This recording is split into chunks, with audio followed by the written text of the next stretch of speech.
Alors, bonjour tout le monde. Je vous remercie. En fait, je remercie le comité organisateur de permettre de présenter notre projet Prélib, qui est un centre d'autoprélèvement. On a ouvert les portes en décembre 2018, donc ça va faire bientôt un an. Ça a été lancé pour la Journée mondiale de la lutte contre le VIH. Donc, avant de parler puis de vous décrire un peu tout le projet Prélib, je vais parler rapidement de la situation des CSS actuellement. Et vous parler surtout des barrières et des stratégies auxquelles on fait face. Je pense que tout le monde ici travaille dans le domaine des ITSS ou a un intérêt.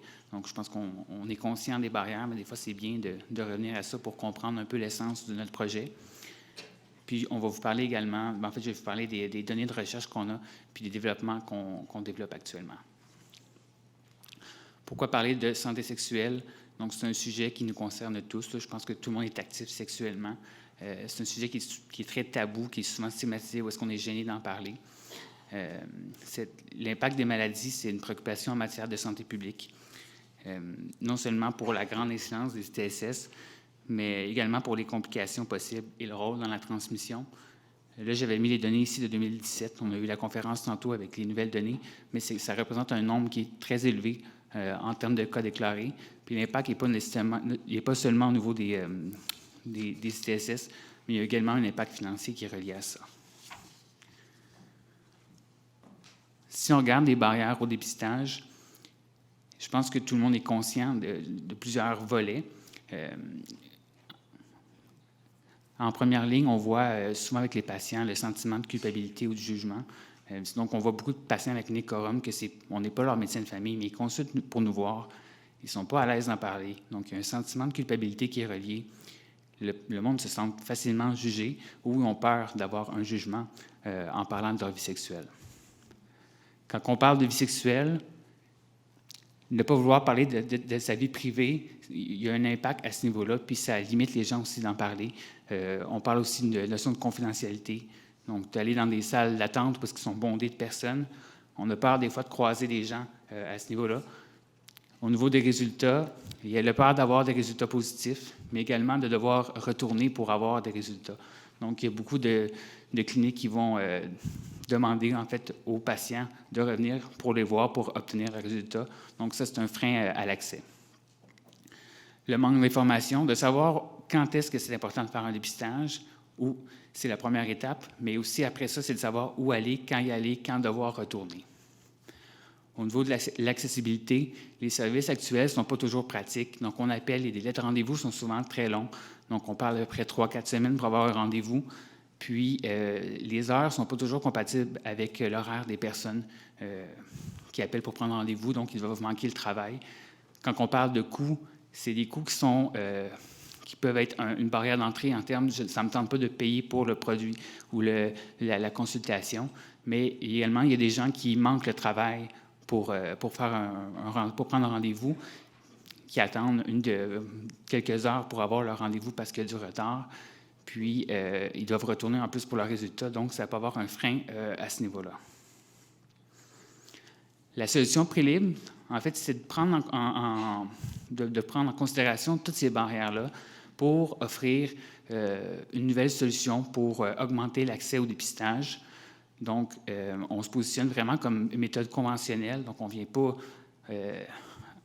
pas dire que ce n'est pas bon ce qu'on fait en clinique. Au contraire, on travaille tous à la clinique de mon côté aussi, mais c'est d'offrir vraiment une alternative. Donc, je vais réviser avec vous le processus de dépistage qu'on a ici. Donc, ce qu'on propose ici, c'est la figure qui illustre un peu les 4 grands volets principaux. Donc, on a un dossier médical en ligne, on a le centre d'autoprélèvement, on a l'équipe médicale qui va être formée d'infirmières et de médecins, puis un service de laboratoire pour permettre d'analyser les résultats, de les transporter. Nous, actuellement, on est avec le CHUM. Tout ça, en fait, quand le patient est en ligne, on lui permet de prendre un rendez-vous, de faire un questionnaire d'évaluation, de voir ses résultats, puis d'avoir des conseils médicaux qui sont personnalisés.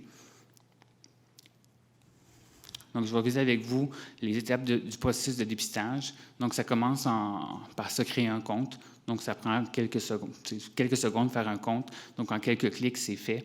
Le patient, pour des mesures médico-légales, va devoir donner son consentement avant de commencer son questionnaire sur l'évaluation des risques qui a été basé sur le guide de dépistage qu'on va ajuster selon les dernières recommandations qu'on vient de voir.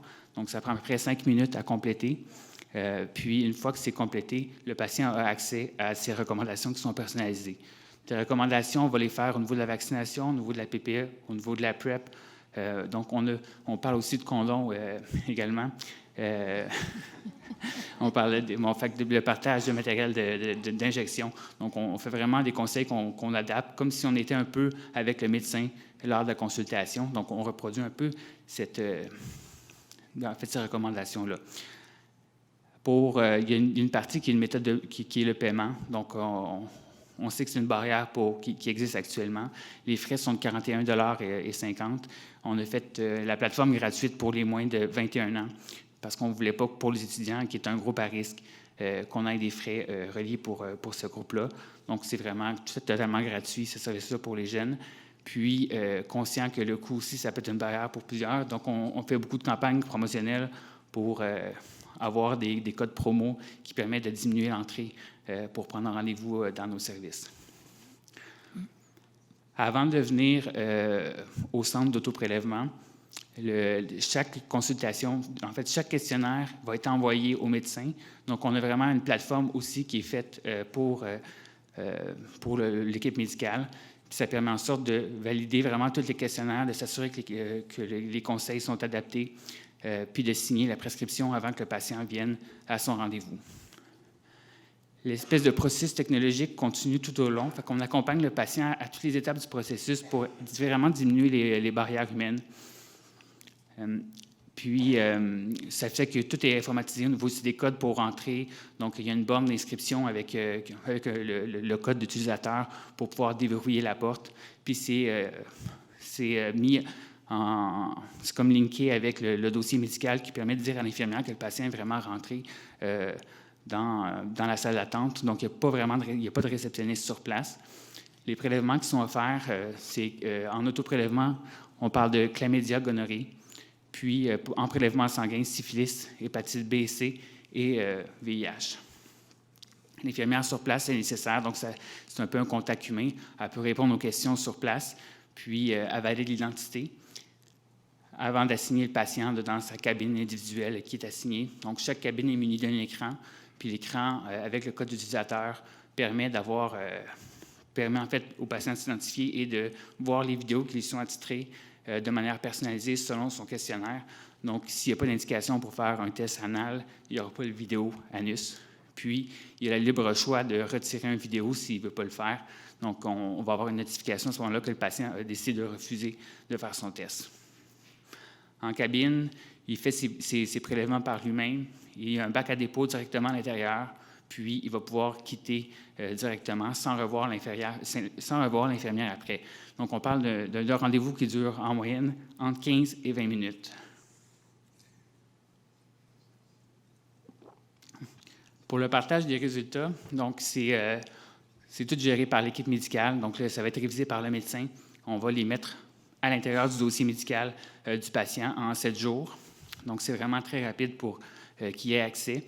Puis, tous les cas positifs vont avoir un suivi téléphonique avec le patient. Puis, on a un système intégré dans la plateforme pour savoir exactement quand le patient a vu son résultat. Fait que même pour les résultats négatifs, on a une notification pour savoir si le patient a vu ses tests ou pas.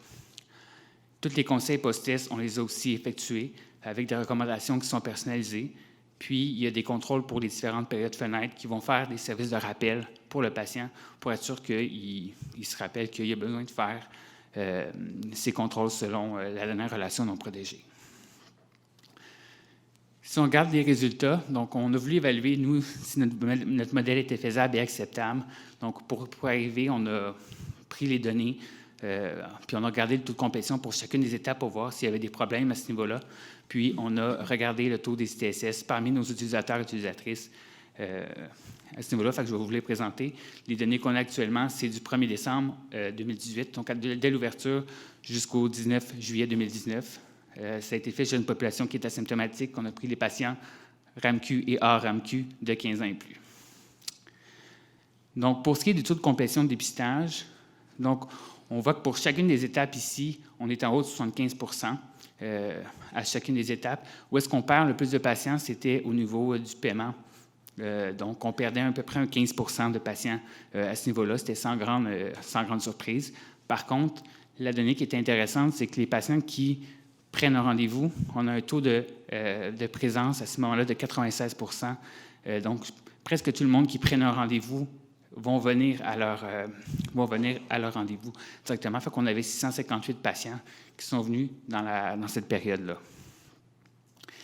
Pour ce qui est des caractéristiques des utilisateurs, je vais les décrire brièvement parce qu'on j'avais pas beaucoup de temps pour faire pour tout présenter. Mais en gros, on a autant d'hommes que de femmes. On rejoint une population qui est jeune, une moyenne d'âge de 33 ans. 15 à 25 ans, c'était la majorité de notre population. Donc, on avait près de 30 On allait quand même chercher les groupes à risque, donc les utilisateurs de drogues injectables, les travailleurs du sexe, les ARSA. Puis, ce qui est intéressant, c'est qu'il y en avait le corps qui avait déjà eu des ITSS auparavant. Et la donnée pour laquelle on était très content, c'est de savoir que presque le quart des utilisateurs qui sont venus nous voir, c'était leur premier dépistage à vie. Donc, ils n'avaient pas fait de test pour le dépistage avant. Les résultats, on était comparables. On avait 5,9 de positivité. Sans grande surprise, c'était la gonorrhée et la chlamydia qui était en haut de tout ça. On a eu 3 cas de syphilis, un cas d'hépatite B, un cas d'hépatite D, mais pas de cas de VIH qui a été détecté. Pour ce qui est de l'implantation du modèle, les conditions gagnantes, c'est qu'on avait une solution qui était technologique, mais on avait une équipe qui était très motivée. On avait l'expertise au niveau sexuel, de la santé sexuelle pour faire un service qui est prélibre. On a aussi investi beaucoup en recherche pour avoir des données pour pouvoir nous permettre d'avoir une certaine reconnaissance par les pairs. Puis les défis, on a eu, dès qu'on parle de téléconsultation, de services médico-légal, on s'assure auprès du collège et des autorités pour être sûr que tout était correct. Il y a un gros problème au niveau qu'on ne voulait pas avoir, c'était de ne pas déshumaniser. Donc, c'est important de rester disponible. Les patients ont quand même accès à un service téléphonique à ce niveau-là. Puis, les autres défis, c'est plus les imprévus liés à la technologie, vu qu'il n'y a personne qui travaille sur place à part l'infirmière dès qu'il y a un bug. Donc, ça se retourne un peu rapidement dans nos boîtes à courriel, puis il faut comme être rapide pour pouvoir s'adapter. Donc, pour conclure, ça a été lancé avec succès.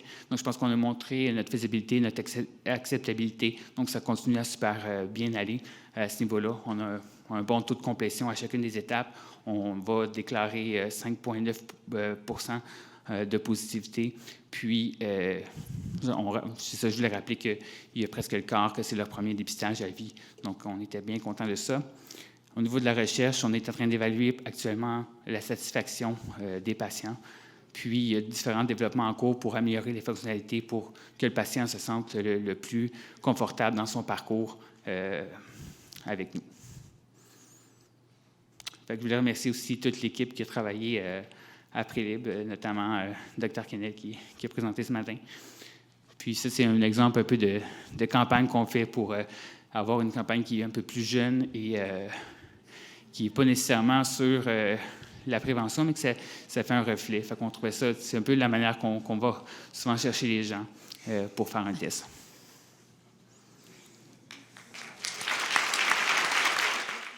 Donc, bonjour. Merci pour l'invitation de vous présenter ce projet-là. Je l'avais déjà présenté partiellement au PNMVH Hépatite à une conférence en soirée l'année passée, mais là, on va vous présenter des résultats un petit peu plus avancés. Donc, ici, vous avez la liste de mes co-investigateurs. Puis, en commençant, je veux aussi remercier les infirmières avec qui j'ai travaillé sur ce projet, donc Catherine Boucher, Danielle Navarre, Chantal Morisseau et toutes les infirmières de l'urgence du CHU.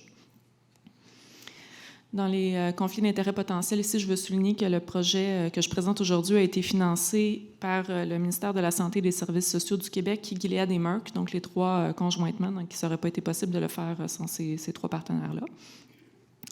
Donc, les objectifs de notre projet étaient d'écrire les aspects propres à la mise en place d'un gros programme de dépistage comme celui qu'on a voulu faire au CHUM, puis après ça, d'apprécier les impacts de cette initiative-là sur le dépistage du VIH et de l'hépatite C. Donc, le contexte, c'est qu'on sait qu'au Canada, on a des cas qui sont non diagnostiqués autant pour le VIH que l'hépatite C, donc des patients qui ont l'infection mais qui ne le savent pas. On parle d'à peu près 14 % pour le VIH et 44 % pour l'hépatite C, ce qui est toujours des chiffres un peu durs à conceptualiser, considérant que c'est des chiffres de gens qu'on ne sait pas qui l'ont. Là. C'est un petit peu... ce sont des approximations, évidemment. Aux États-Unis, on sait qu'il y a maintenant du dépistage universel qui se fait à l'urgence pour le VIH depuis 2012. Donc, toute personne de plus de 18 ans qui se présente à l'urgence, dans son bilan, va avoir un test de VIH qui va être fait. Puis, pour l'hépatite C, il y a eu une recommandation en 2013 de faire un dépistage une fois à vie pour toutes les personnes nées entre 1945 et 1965, donc qui était la cohorte des baby boomers. On sait que Montréal est une des premières villes à s'être engagée pour Montréal sans sida, donc dans une optique d'élimination du VIH. Ce genre d'initiative-là s'inscrit tout à fait. Puis on sait aussi qu'on a des traitements disponibles. Donc, on ne va pas faire du dépistage de maladies pour lesquelles on n'aura rien à offrir aux patients. On a des choses qu'on peut faire pour eux. Vous êtes probablement familier avec le concept de opt-in versus opt-out, mais très sommairement, l'idée, c'est que quand on fait un opt-in, on explique à la personne en détail ce qu'on va faire, puis elle décide si elle veut participer ou non. Alors que l'opt-out, c'est plus l'idée de dire on va vous tester à moins que vous refusiez d'être testé, d'une certaine façon. On sait de façon générale que les dépistages à l'urgence, ça marche mieux quand c'est fait en opt-out.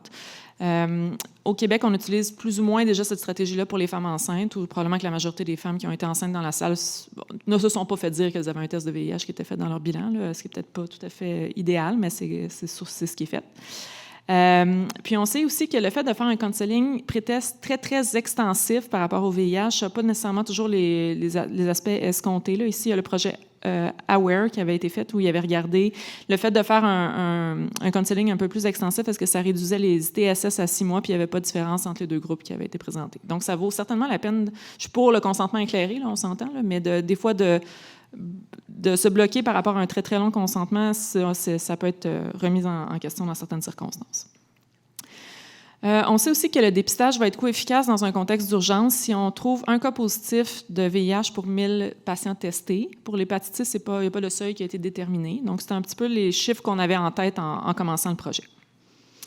Donc, nos buts étaient de voir est-ce que la faisabilité d'un programme de dépistage de routine en opt-out à l'urgence du CHUM, de voir le taux de positivité de nouvelles infections pour les patients VIH et hépatite C. On se questionnait un peu sur l'aspect de dépistage de l'hépatite C chez les baby boomers au Québec, puis la pertinence d'aller de l'avant avec une procédure comme ça. Fait qu'on a regardé un peu plus spécifiquement nos chiffres. Puis au Québec, pour ceux qui pourraient ne pas être au courant, les baby boomers, c'est 1945 à 1975 et non 65 comme aux États-Unis. La période est un petit peu plus longue.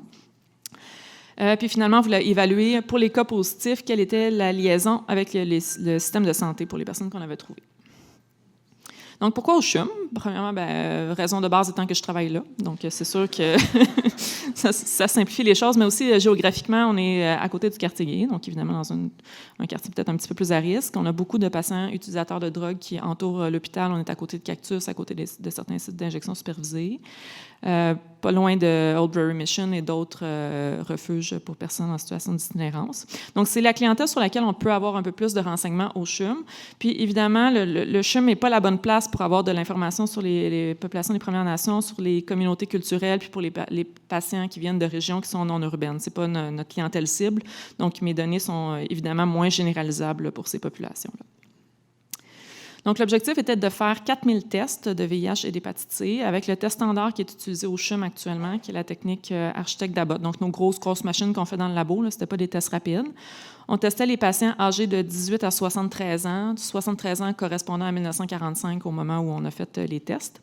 Puis, on excluait les patients qui étaient inaptes à refuser leurs tests en raison de leur condition mentale ou médicale. Puis, j'ajouterais à condition linguistique aussi, là, qui a été un blocage à certains moments. Donc, d'emblée, tous les patients au choc étaient exclus. Là, on s'entend qu'on priorisait le massage cardiaque sur le dépistage du VIH. Pourquoi on a fait le test standard versus le test rapide? C'est une des questions que j'ai le plus souvent en fait, dans ça. 2 raisons. Le test rapide coûte énormément plus cher que les tests standards qu'on fait. C'est presque 3 fois le prix. Là. Donc, quand on fait 4000 tests, c'est un justificatif quand même assez évident de ce côté-là. L'autre chose aussi, c'est que quand on fait le test rapide, c'est bien beau. C'est rapide pour le patient, mais ça repose complètement sur l'infirmière à ce moment-là. Donc, l'infirmière doit faire le test, lire le résultat, puis malheureusement, ça ramasse aussi à annoncer le résultat au patient, ce qui était une chose qu'on ne voulait pas imposer aux infirmières de l'urgence, puis qui n'aurait de toute façon pas été réaliste dans le contexte de leur surcharge de travail qui est évidente. Là. Donc, c'est l'autre raison pour laquelle on est allé vers les tests standards. Donc, ce qu'on faisait, c'est que les patients arrivaient à l'urgence. L'infirmière au triage devait vérifier avec le patient son âge puis est-ce qu'il était déjà connu pour le VIH ou l'hépatite C, auquel cas on ne refaisait pas les tests. Il pouvait être testé pour un et ou l'autre test. Donc, il pouvait accepter ou pas d'avoir un des deux tests. Si le patient acceptait, on transmettait un formulaire avec son dossier, puis il était piqué au moment d'avoir ses prélèvements s'il y en avait qui étaient justifiés par sa condition médicale, ou sinon il était piqué spécifiquement pour faire les tests. Donc, vous avez une idée de la feuille qu'on avait, là, qui servait à la fois de collecte de données puis de consentement, en fait, de preuve de pas d'opt-out. Ça, je l'ai déjà dit. Donc, les cas positifs étaient rencontrés par moi, en fait, là, comme médecin. Ensuite, on avait un consentement qui était extensif au sens de consentement de recherche là, qui était fait avec les patients, où on leur expliquait la demande qu'on avait par rapport à leur participation à eux. Eux, on les suivait 3 mois post-dépistage, puis on s'assurait de savoir s'ils avaient été liés avec le système de soins. Pour le VIH, c'était d'avoir une sérologie de confirmation, une charge virale des CD4, puis d'avoir initié un traitement à 3 mois, qui était notre outcome. Puis pour l'hépatite C, c'est d'avoir un ARN, un génotype, une évaluation de la fibrose hépatique, puis d'avoir une prescription de traitement. Donc, au total, on a 6 350 patients qui ont été approchés, donc qui ont été informés du dépistage. Il y en a pour le VIH 4 124 qui ont été testés, puis on retient pour l'analyse 3 905 patients. Il y en a qui ont été exclus parce qu'il y a eu des problèmes d'annulation au niveau du laboratoire. Il y avait certains patients qui étaient des doublons, donc qui s'étaient présentés plus d'une fois, puis certains patients qui avaient des déviations. C'est à peu près la même chose pour l'hépatite C avec 3 910 patients retenus. Pour ceux qui n'ont pas été testés, donc les 2000 là, qui ont du haut, 25 ont opté out. Il y avait 12 qui n'ont pas opté out, mais ils n'ont pas eu de test. Dans beaucoup de cas, ça, c'était, par exemple, le patient venait pour une entorse, le médecin lui disait « c'est beau, mettez de la glace », il retournait à la maison avant que les infirmières le rattrapent et puissent lui faire les prises de sang. Puis finalement, on avait quand même 18 patients qui étaient co-infectés, chez qui les tests n'étaient pas appropriés, parce qu'ils étaient déjà connus. Donc, pour le VIH, on a trouvé 2 nouveaux diagnostics. On avait 71 patients qui nous ont dit être connus positifs, 5 patients qui avaient nié être positifs au moment des prises de sang, mais chez qui on avait un historique d'avoir été testés dans leur dossier de laboratoire. Donc, ça nous fait une prévalence de 1,2 % puis 0,05 % de nouveaux cas. Donc, ici, techniquement, notre intervalle de confiance croisait le seuil de coefficacité à 1 pour 1000. Pour l'hépatite C, 9 nouveaux diagnostics, 59 patients qui avaient dit être positifs, 50 qui avaient nié être positifs, prévalence de 1,9 %, nouveau cas 0,23 %. Donc, la sous-analyse pour les baby boomers et l'hépatite C, je vais vous amener plus à la portion du bas de la diapo. Donc, dans nos 9 cas, il y en a 7 qui étaient nés entre 1975 et 1945, donc une prévalence de nouveaux cas chez eux de 0,39 %.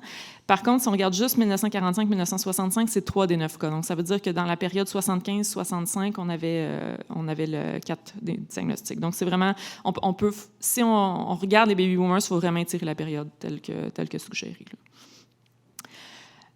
Tous les patients qu'on a rencontrés avaient des facteurs de risque. Fait que ça, c'est une des choses qui est importante dans les résultats qu'on a trouvés. Là. Donc, les patients VIH, il y en a un qui était ARSA avec un partenaire positif, l'autre était hétérosexuel et avait eu des relations hétérosexuelles dans une région endémique. Puis les patients infectés par l'hépatite C étaient majoritairement des utilisateurs de drogues par injection, puis 2 avaient eu des transfusions dans des pays à haute endémicité. Les 2 patients infectés par le VIH ont été rencontrés. Il y en a un qui a été lié au système de soins à 3 mois. 6 des patients hépatique C ont pu être rencontrés. Il y en a qui étaient des patients en situation d'itinérance qui n'étaient pas retraçables, malheureusement. Puis de ceux-là, 2 ont été liés à 3 mois, puis un patient a été lié un peu au-delà de 3 mois, donc en dehors de nos outcomes.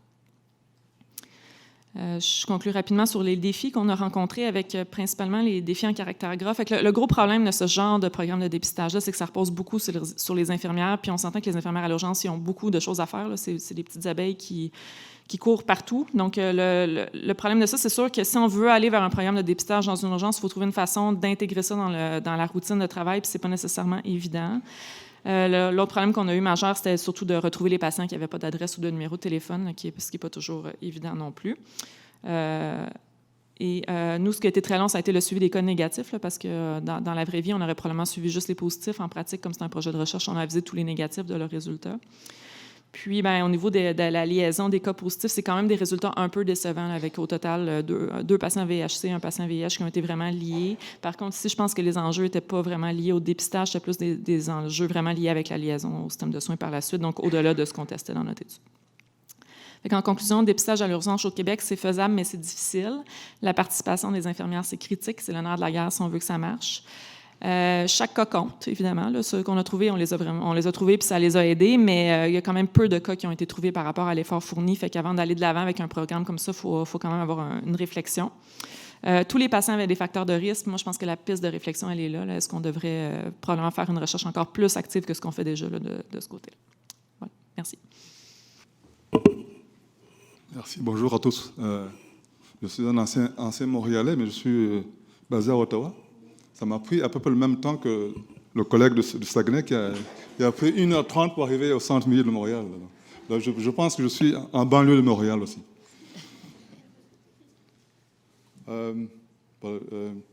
J'ai aucun intérêt commercial avec les compagnies avec lesquelles j'ai travaillé. J'ai participé au projet sur l'évaluation du test INSTI, le self-test INSTI en Afrique. Et là, à partir de ce soir, je vais voyager pour l'Afrique pour les autres projets que j'ai là-bas, avec le self-test à santé et le self-test à botte. Mais je n'ai aucun lien commercial et aucun lien d'affaires. Donc aujourd'hui, on va parler du dépistage, le diagnostic du VIH. Pourquoi a-t-on besoin de self-test? Les self-tests, ce sont les tests d'autodépistage. Donc, les autotests rapides d'orientation diagnostique du VIH nécessitent d'être confirmés par un autre test. C'est un nouveau modèle de dépistage du VIH. On va parler de leurs avantages et de leurs désavantages. En plus, on va aussi parler des recommandations de l'OMS concernant les autotests et on va faire une petite revue rapide des derniers développements sur le sujet. Alors, pourquoi est-ce qu'on a besoin d'utiliser les autotests actuellement?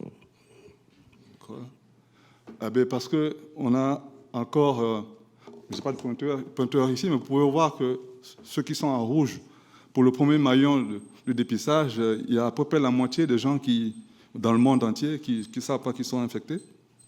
Et ici au Canada, on parlait tout à l'heure de 14%, oui c'est ça, c'est à peu près un Canadien sur 5 ou un Canadien sur 6 qui pourrait être infecté par le VIH, mais qui ne connaît pas son statut. Alors, les tests rapides représentent un excellent moyen pour étendre le dépistage auprès de cette personne qui sont probablement infectées. C'est quoi les autotests? Alors, on est passé des ghost machines, des tests ELISA sur plaque et tout ça, et on est arrivé à des petits dispositifs pour tester le VIH. Les autotests du VIH sont des tests d'orientation diagnostique, comme je disais, mais qui sont utilisés par la personne elle-même qui se teste. Donc, il faut distinguer les tests professionnels et les tests d'autodépistage. Donc, les self-professionnels, c'est comme ce qu'on a utilisé à l'urgence, ce qu'on utilise ici, le test INSTI, que tout le monde connaît, c'est des tests rapides, mais qui est administré par un professionnel de la santé. Il y a des versions self-test maintenant que ces mêmes fabricants sont en train de développer dans le self-test INSTI sur lequel j'ai travaillé. Et donc, mais ces tests, comme je dis, ce sont des tests d'orientation diagnostique qui nécessitent d'être reconfirmés par d'autres tests selon l'algorithme qu'on utilise dans chaque pays. Alors, il y a des tests sanguins, comme un diabétique qui cherche son taux de sucre au niveau du bout du doigt, comme le test INSTI, le self-test INSTI, c'est un test sanguin. Et il y a les tests oraux, qu'on a besoin de prélever au niveau de la salive, le self-test. Alors on est passé des années, des vieilles années où on avait encore un téléphone à cadran, il fallait multiplier les tours pour composer un numéro, au cellulaire maintenant, qui sont et c'est à peu près la même chose qu'on voit au niveau de l'évolution des tests pour le VIH. Là. Et comme vous pouvez voir, le TDR dans le tableau, dans le graphique, il y a un endroit où on a écrit test de diagnostic rapide. Ça, c'est pour les tests rapides. On a avancé dans la possibilité d'aller détecter le VIH dans les premières semaines. On peut le voir ici, un peu plus précisément. Vous voyez que vous avez donc au moment où on est exposé au VIH, et puis les semaines qui viennent par la suite, première semaine. Donc, ici, on a écrit en jours, donc J14, J15, J20, J21, donc des semaines et tout ça. Et puis, vous voyez par la suite donc, l'apparition des différents marqueurs sérologiques par rapport au VIH, l'ARN viral, tout ça. Et alors, on a toujours une fenêtre de 2 semaines où on ne peut pas faire un diagnostic. Donc, l'ARN viral devient positif vers le 10e jour, entre le 10e jour et le 14e jour. Et ça prend à peu près 2 semaines et demie, 3 semaines pour commencer à avoir quelques tests sérologiques positifs. Et comme vous pouvez le voir, les autotests, ils sont pas loin de la 3e semaine. Malheureusement, je n'ai pas de pointeur pour vous montrer. J'ai mis un petit cercle là. Il y a le test, le TDR, le test de diagnostic rapide, qui peuvent diagnostiquer les anticorps VIH dès la 3e semaine. Alors, les avantages, ce sont des tests rapides qui peuvent donner un résultat assez rapidement. Le test le plus rapide au monde, c'est le test canadien, le test INSTI. Avec le test INSTI, vous avez à peu près 1 minute, maximum 5 minutes pour avoir la réponse. Les autres concurrents s'en vont autour de 20 à 40 minutes. Alors, on peut, comme je disais un peu plus tôt, on peut tester soit avec le sang ou avec la salive. Le test peut être fait à la maison. On n'a pas besoin d'un gros équipement de labo. On n'a pas besoin d'expertise médicale pour faire ce test. Et on peut augmenter le dépistage. Donc, aller chercher les autres 14% des Canadiens qui sont infectés et qui ne savent pas le test. Mais parfois, ça peut être assez difficile parce que si on n'a pas bien fait un prélèvement, surtout au niveau des tests oraux, on peut avoir des réponses erronées. On a parfois besoin d'un conseil, d'être épaulé. Alors, donc, le self-test, c'est peut-être pas fait pour tout le monde, mais c'est fait pour ceux qui ont déjà fait leur réflexion personnelle, qui veulent connaître leur test, ou bien c'est pour connaître le partenaire. Il y a aussi d'autres avantages et d'autres inconvénients, surtout par rapport aux tests oraux, si vous pouvez voir un peu du côté de la droite du diapo. Pour les tests oraux, il y a certaines précautions qu'on doit prendre. Ça dépend si on n'a pas de maladie au niveau de la bouche, si on n'a pas pris un chewing-gum, on n'a pas mangé. Et si on a, maintenant que la marijuana devient plus ou moins généralisée ou généralisable au Canada, si on n'a pas fumé un joint, il faut attendre un moment avant de faire ce self-test. Pour ceux qui ont déjà fumé, si vous fumez, vous devez attendre une demi-heure. Alors, c'est quoi les recommandations de l'OMS? L'OMS recommande d'atteindre des personnes vivant avec le VIH qui ne connaissent pas leur statut en utilisant le self-test.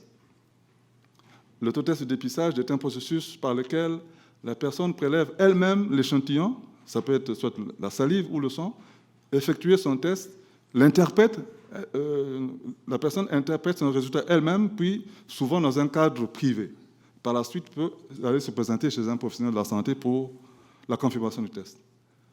L'OMS recommande donc ce schéma de stratégie.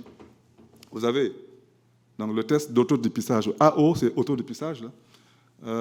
Si c'est positif, comme je disais un peu plus tôt au début, le test devait recommander qu'on fasse un autre test de confirmation et par la suite, on doit référer la personne au traitement.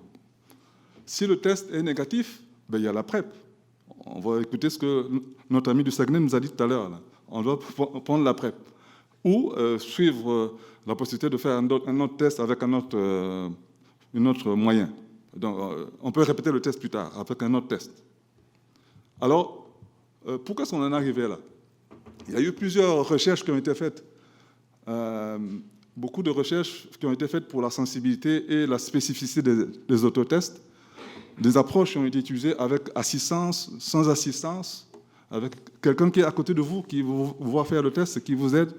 Et, tout ça. Et comme vous pouvez le voir dans le tableau, les sensibilités et les spécificités sont très, très, très, très hautes, là, de 95% à 100% à peu près. Et si on peut voir donc ces comparaisons des tests qui ont été faits par un professionnel de la santé et le test qui a été fait par la personne elle-même, vous pouvez regarder qu'il y a une concordance des résultats des tests effectués par les utilisateurs eux-mêmes. C'est ça qui a été à la base du fait que l'OMS a fini par accepter que, oui, on peut recommander que les gens puissent se faire tester eux-mêmes. Et plusieurs méta-analyses ont été faites. Les tests de taux de dépistage du VIH peuvent générer des résultats rapides, fiables, avec précision. Et ceci est comparable aux tests rapides du VIH effectués par des professionnels de la santé. Évidemment, il peut y avoir des erreurs si on n'a pas bien fait un prélèvement. Et en plus, l'OMS recommande aux fabricants de faciliter les étapes. Parce que, par exemple, par rapport au test INSTI que nous avons ici, le test professionnel, le fabricant a changé un peu l'étape où on fait le prélèvement du sang pour que ce soit beaucoup plus facile et puis que ce soit beaucoup plus fiable. Alors, le pipeline des self-tests est en train de grandir. Vous avez ici les tests professionnels. Les self-tests, il y a le test INSTI, il y a aussi l'ORAQUIC. Donc, il y a les tests sanguins et puis les tests oraux. Dans le prélèvement du sang, pour les tests sanguins, parfois le volume peut changer, peut varier. Il y en a qui demandent beaucoup plus une grosse quantité d'échantillons. Et le test INSTI a été homologué par l'OMS depuis l'an passé, et nous avons participé aux recherches qui ont mené à cette homologation. Comme je disais, c'est le test le plus rapide au monde. Malheureusement, le self-test INSTI n'est pas encore homologué ici au Canada. Il n'y a pas encore de self-test homologué au Canada. Le test professionnel, oui, mais pas le self-test encore. Ça, c'est ce que nous avons fait en Afrique. On avait fait une étude donc, chez 500 personnes. On a eu une sensibilité de 100% et une spécificité de 100% chez les personnes qui se sont fait tester elles-mêmes.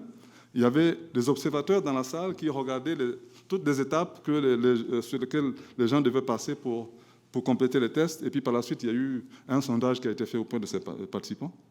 Alors, ça, c'est une étape juste pour montrer comment est-ce que le self-test se fait.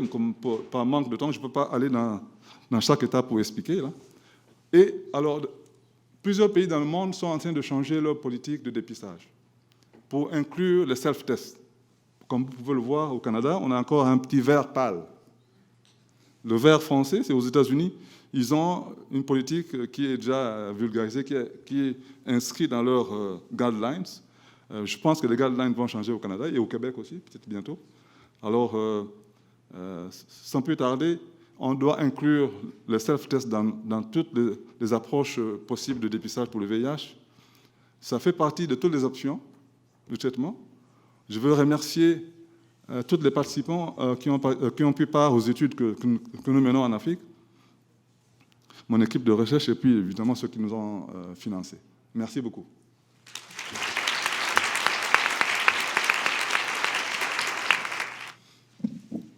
J'aurais une question pour Valérie.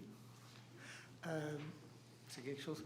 Est-ce qu'à partir des données où on a trouvé un petit nombre de cas, est-ce qu'on peut penser qu'on surestime la proportion des patients infectés qui ne connaissent pas leur statut? Parce que si on regarde le nombre de gens qui connaissaient leur statut, puis le nouveau cas qui ont été trouvés dans un milieu à risque quand même, le centre-ville de Montréal, est-ce qu'on peut penser qu'on surestime nos proportions de patients de personnes qui ignorent leur statut? Je serais très, très prudente avant de dire ça. Il y a des données que je n'ai pas présentées, mais qui étaient un peu le pourcentage de cas non diagnostiqués là, dans notre groupe. Puis pour le VIH, on croisait l'intervalle de confiance par rapport aux 14% de la population, des estimés de la population canadienne. Fait que ça clairement, on ne peut pas rien dire à ce stade-ci. L'hépatite C, clairement, on est très, très, très en dessous de 44% là, de cas non diagnostiqués. Par contre, on sait qu'une des populations chez qui on n'est quand même pas si pire pour faire du diagnostic d'hépatite C, chez les patients utilisateurs de drogue par injection. Donc, à Montréal, je ne sais pas à quel point on est vraiment représentatif du reste du Québec pour ça. Je pense qu'au Centre-Ville de Montréal, il y a eu quand même beaucoup de projets de recherche. Il y a beaucoup de patients qui ont été dépistés pour l'hépatite C. Fait que je pense qu'il va falloir d'autres études dans d'autres populations, notamment avec les patients issus des communautés culturelles où il y a probablement plus de cas qui sont non diagnostiqués, à mon avis. Là. Mais ça reste très spéculatif, tout ça. Allô? Ma question est aussi pour Valérie. Dans le fond, l'étude, c'était pour voir si d'agir en opt-out, ça faisait, c'était pertinent finalement à l'urgence. Ma question, c'est pour les cas finalement qui étaient positifs, est-ce que, comme il n'y a pas eu tant de cas, j'imagine que vous avez pu vraiment les éplucher, les regarder avec passion. Est-ce qu'on pense que c'est des patients qui n'auraient pas eu de dépistage? Est-ce qu'ils se pointaient à l'urgence pour quelque chose qui n'avait rien à voir avec leur statut ou leur facteur de risque, de sorte que, anyways, ils n'auraient pas été dépistés? Les 2 cas de VIH, il y en a un qui aurait été dépisté, si c'était présenté pour ça. L'autre cas avait été dépisté dans les mois précédents. Il était tombé dans sa période fenêtre quand il avait été testé. Il se présentait pour une condition médicale qui était franchement pas reliée, sauf que ça s'est avéré que c'était moi le médecin en consultation. Puis c'est sûr que comme infectiologue, le test de VIH arrive relativement rapidement dans nos tests qu'on fait à des patients qui ont un syndrome infectieux dont on ne sait pas l'origine. Fait qu'il aurait été, mais peut-être pas non plus. Il était plus sur la ligne. Les cas d'hépatite C, de façon générale, n'auraient pas été dépistés. Puis le cas de l'entorse, c'est vraiment un cas. Là. On a une patiente qui est venue pour une entorse d'achevée, elle était tombée sur la glace sur les trottoirs l'hiver passé, puis c'était une patiente qui avait été transfusée. Là, donc, personne n'aurait jamais su. Je pense que c'est un peu variable d'un cas à l'autre. Bonjour, ma question pour Dr. Eddy. On est tous d'accord qu'il faut baisser les barrières au dépistage, puis votre clinique est un bon exemple. J'avais 2 éléments de question, puis j'ai la notion du consentement éclairé du patient là-dedans. Là. Vous leur faites signer un consentement, mais je ne sais pas le niveau de détail. Vous l'avez peut-être dit, mais les patients qui ont un test positif sont informés, sont vus par votre clinique ou sont référés à d'autres, puis je vais aller plus loin juste pour vous dire ma question. Vous nous présentez vos résultats qui sont très intéressants. Est-ce qu'on a des données, les patients dépistés, est-ce qu'ils ont été traités? Est-ce qu'il y a eu une intervention faite auprès de leur partenaire? S'il y avait une gono, est-ce qu'ils ont eu un test de contrôle? Là? Fait que, oui, le dépistage, c'est la première chose. Dr. Laferrière l'a dit, quand on dépiste, il faut qu'on fasse. Fait qu'avez-vous de l'information sur les autres éléments? Oui, en fait, il fallait passer vite un peu avec toutes les données. Pour la confidentialité, on a respecté, en fait, il y a plein de recommandations au niveau du collège à respecter pour quand on fait des éléments qui sont en ligne. Donc, ça a été déjà tout fait là, au niveau légal, à ce niveau-là, pour que le patient donne un consentement qui est éclairé. Puis aussi, je n'avais pas dit, mais avant chaque consultation, on leur dit si vous avez des symptômes, si vous avez une relation non protégée en 72 heures ou vous êtes à risque de grossesse, allez directement consulter à ce niveau-là. Puis, lorsque les cas sont positifs, en fait, ils ont un appel. Puis, on travaille à la clinique Corum. Donc, on a un corridor d'accès qui est assez rapide pour obtenir les traitements, sauf qu'on offre aux patients d'aller n'importe où, puis nous, on va faxer les résultats à ce moment-là. La majorité de nos patients ont été vus directement à la clinique Corum. Puis les cas qui ne sont pas vus à la clinique Corum, c'est tout écrit dans le dossier là, de Prélib, où est-ce qu'ils vont aller consulter, puis quand ils planifient le faire à ce niveau-là. Fait que les cas qui ne viennent pas consulter à Corum, on ne sait pas s'ils vont vraiment avoir le traitement, sauf qu'on va faire cette recherche-là comme projet futur pour garder aussi le délai pour faire une comparaison, parce qu'on sait qu'en 7 jours, on donne les résultats négatifs, mais dès qu'on a un résultat positif, ils sont appelés directement, puis souvent, ils sont vus le lendemain. Fait que, entre le dépistage et le traitement, ça peut aller jusqu'à 4 jours. Puis les patients sont vus, puis la prochaine notification est faite par leur rendez-vous médical à ce moment-là. Alors, merci beaucoup à vous 3. Ah, il y a une petite rapide, parce que c'est... Vraiment une petite rapide. Merci pour vos belles présentations. Ma question s'adresse à Dr. Lamba. Je trouve ça super, là, ce que vous faites, mais j'ai juste un petit souci sur le patient seul qui reçoit ce résultat-là. Peut-être parce que j'ai un biais, je travaille dans un hôpital, donc souvent les diagnostics sont faits, les patients que je vois, le diagnostic primaire se fait à l'hôpital, puis c'est vraiment une grosse charge émotionnelle vraiment importante. Même des fois, on doit garder le patient une autre journée à l'hôpital tellement qu'il est sous le choc. Puis je me questionne si ça a déjà été étudié, le fait que le patient seul chez lui, qu'est-ce qu'il fait avec ce résultat-là, s'il y a Je ne sais pas si vous suivez ma question. Merci beaucoup pour la question, parce que c'est ça que nous nous sommes souvent posés comme question nous-mêmes. Mais nous avons remarqué dans ce qu'on fait comme recherche en Afrique, dans le contexte africain, bon, ici on peut peut-être en débattre encore aussi, c'est qu'il y a beaucoup de résistance de la part des professionnels de la santé. Mais on a vu un engouement tellement grand parmi les populations, des gens qui veulent savoir leurs tests. Il y en a qui ont fait leurs réflexions, qui veulent se faire tester eux-mêmes. Mais il y a encore des résistances, beaucoup plus du côté des professionnels de la santé par rapport aux participants. Ici, je pense qu'on peut aussi dire la même chose. On ne peut pas donner le self-test à tout le monde. Comme je disais pendant ma présentation, le self-test, c'est fait pour ceux qui ont déjà fait leur propre réflexion, qui ont internalisé la possibilité d'avoir un test positif et puis qui savent qu'ils doivent par la suite se présenter auprès d'un professionnel de la santé. Donc, ceux qui viennent vous voir, qui ont ces hésitations au niveau de votre clinique ou bien au niveau de l'urgence, on fait le test professionnel. On a le même test, la variante INSTI, la variante test professionnel qui est faite par un médecin ou un infirmier. Mais c'est lui qui peut... Pourquoi vous donner la chance à une femme qui est enceinte, qui veut savoir si elle est enceinte, d'aller en pharmacie, aller prendre son test et puis faire le test à la maison? On va donner la même possibilité à celui qui veut connaître son statut VIH. Donc, c'est exactement la même approche.